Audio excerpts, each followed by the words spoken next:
ازيكم يا عشاق الرعب؟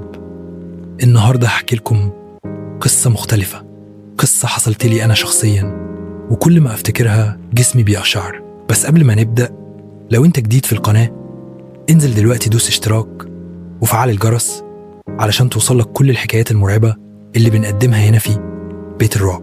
أنا اسمي كريم، ساكن في عمارة قديمة في وسط البلد، الدور الرابع.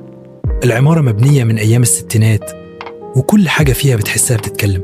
الخشب بيزيق، الحيطان بتئن، والمرايات بتلمع لوحدها حتى لو النور مطفي. بس اللي حصل معايا من أسبوع خلاني أفقد نومي لحد النهاردة. الساعة كانت 12:30 بالليل، كنت قاعد لوحدي في الصالة بتفرج على فيلم قديم. فجأة سمعت صوت خطوات في السلم، مش مجرد خطوات عادية، لا دي خطوات تقيلة ببطء، طاق طاق طاق. في الأول قلت يمكن جار طالع، بس ركزت شوية، الخطوات مش طالعة، لا دي نازلة، وأنا ساكن في الدور الأخير. يعني مين اللي نازل من فوقي؟ وقف الصوت ثواني، وبعدين سمعت الباب اللي فوقي بيتفتح. المشكلة مفيش باب فوقي أصلا.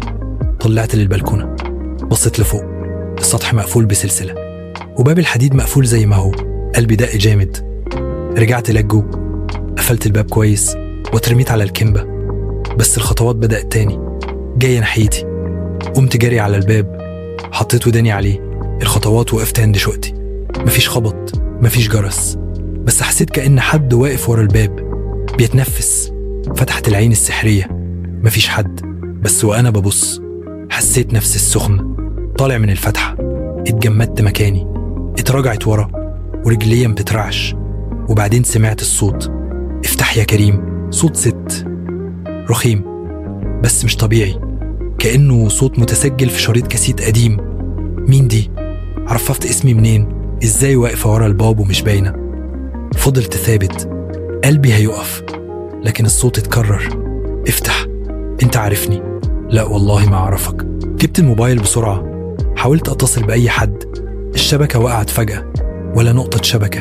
النور قطع، الشقة بقت سودة تماما، ولا نقطة نور. بس من ورا الباب كان في نور خفيف، نور شمع أو كشاف، ووراه خيال بيتحرك. خبطت على الباب 3 مرات بصوت كأن خشب الباب هيتكسر. افتح ولا أجي لجو. أنا جريت على أوضة النوم، قفلت الباب ورايا وحطيت الكنبة وراه، بس الباب اتفتح لوحده. حسيت إن في هوا تقيل دخل الأوضة، والنور رجع فجأة. لقيت على حيطة الأوضة كلمة مكتوبة بدم. أنا رجعت ومش همشي لوحدي. قررت أنزل أسأل البواب تاني يوم. قلت له هو في حد بيطلع السطح فوق الدور الرابع؟ قال لي وهو بيبصلي بقلق، يا أستاذ كريم، محدش بيطلع فوق من بعد الحريقة. حريقة؟ من 15 سنة. واحدة ست اسمها منى كانت ساكنة في الدور الرابع. في ليلة ليلاء جوزها شافها بتخونه ولعب في الشقة وقفل عليها الباب. ماتت جوه متفحمة. أنا قلبي وقع، يعني في واحدة ماتت هنا في الشقة دي؟ قال لي شقتك دي هي اللي اتحرقت. من يومها كل يوم الساعة 12:30 الخطوات بترجع، كل يوم تقرب أكتر.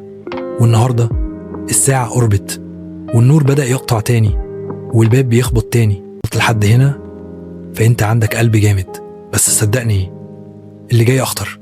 لو بتحب القصص المرعبة دوس لايك واشترك في القناة واكتب لي في الكومنتات أنا سمعت الخطوات، علشان أعرف إنك واحد من أبطال بيت الرعب. استنوني في القصة الجاية